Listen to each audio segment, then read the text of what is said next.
Hello. അപ്പോൾ ദേ ഇന്നൊരു ചെറിയ ഔട്ടിംഗ് ആട്ടോ. അപ്പോൾ ഞങ്ങൾക്ക് കുറച്ച് കാര്യങ്ങളൊക്കെ ഉണ്ടായിരുന്നു. അപ്പോൾ അതെല്ലാം കഴിഞ്ഞിട്ട് ഞങ്ങൾ നേരത്തെ 1 മണിയൊക്കെ ആയപ്പോഴത്തേക്കും ഫുഡ് കഴിക്കാനായിട്ട് കയറി കേട്ടോ. ഇത് നമ്മൾ കണ്ണൂരിൽ തന്നെ ഉള്ള ഫേമസ് ആയിട്ടുള്ള റാന്തൽ എന്ന് പറയുന്ന റെസ്റ്റോറൻറ്റിലാണ് കയറിയത്. അടിപൊളി വൈബാട്ടോ അവിടെ. നല്ല രസമുണ്ട് കേട്ടോ. അവരുടെ സെറ്റിങ്സൊക്കെ നല്ല ലൈറ്റസും എല്ലാം ഒക്കെ ആയിട്ട് നല്ലൊരു ആംബിയൻസ് ആയിരുന്നു കേട്ടോ അവിടെ.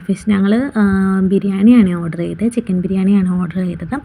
കുഴപ്പമില്ല, നല്ല ടേസ്റ്റൊക്കെ ഉണ്ടായിരുന്നു കേട്ടോ. അപ്പോൾ ഞങ്ങൾ ബിരിയാണിയൊക്കെ കഴിച്ചു. കഴിക്കുമ്പോൾ തന്നെ എന്താ പറയുക, അവിടുത്തെ ആംബിയൻസ് നല്ല രസമായിരുന്നു കേട്ടോ. സെൻറ്ററിൽ ഇങ്ങനെ വെള്ളമൊക്കെ വരുന്നുണ്ട്, വെള്ളമൊക്കെ ഇങ്ങനെ ഇട്ടിച്ച് എന്തൊരു മഴയൊക്കെ ഉള്ള പോലെയുള്ള ഒരു ഫീലിങ്സ് ആയിരുന്നു കേട്ടോ. മഴയത്തിരുന്ന് ഫുഡ് കഴിക്കുന്ന പോലെയായിരുന്നു.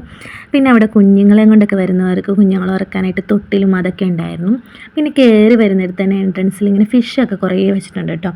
പിന്നെ അതെല്ലാം കഴിഞ്ഞിട്ട് ഞങ്ങൾ നേരെ കണ്ണൂരിലേക്ക് പോയി.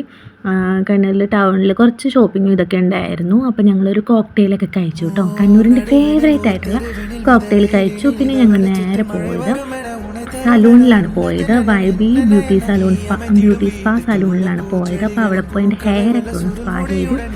അത് കഴിഞ്ഞിട്ട് ഞങ്ങൾ നേരെ പോയത് അവിടെ തന്നെയുള്ള ഒരു സൂര്യ എന്ന് പറയുന്ന ഒരു കടയിലാണ് പോയത്. ഇങ്ങനെ മേളയൊക്കെ ഇല്ലേ, അവിടെയാണ് പോയത്. അപ്പോൾ അവിടെ ഇങ്ങനെ നിറയെ ഫ്ലവേഴ്സൊക്കെ ഉണ്ട് കേട്ടോ. ഒരുപാട്, ഇതെല്ലാം തന്നെ പ്ലാസ്റ്റിക് കൊണ്ട് ഉണ്ടാക്കിയതാണ് കേട്ടോ. പക്ഷെ നമുക്ക് ശരിക്കും ഇത് റിയൽ ആയിട്ടുള്ളതുപോലെ തോന്നും. അടിപൊളിയായിട്ടോ കാണാനായിട്ട്. എനിക്കെല്ലാം മേടിക്കാൻ തോന്നി. അത്രയ്ക്ക് നല്ല രസമായിട്ടോ, നല്ല ചെടികളൊക്കെ. പിന്നെ ഞാൻ ഈ ഒരു ചെടി മാത്രമാണ് എടുത്തത് എനിക്ക് റൂമിൽ വെക്കാനായിട്ട്. അപ്പോൾ അത് മാത്രമേ എടുത്തു. പിന്നെ നമ്മൾ തിരിച്ച് വീട്ടിലേക്ക് പോയിട്ടോ. പോകുന്ന വഴിക്കൊരു ചായയൊക്കെ കുടിച്ചിട്ടാണ് പോയത്. അപ്പോൾ വീഡിയോ ഇത്രയേ ഉള്ളൂ.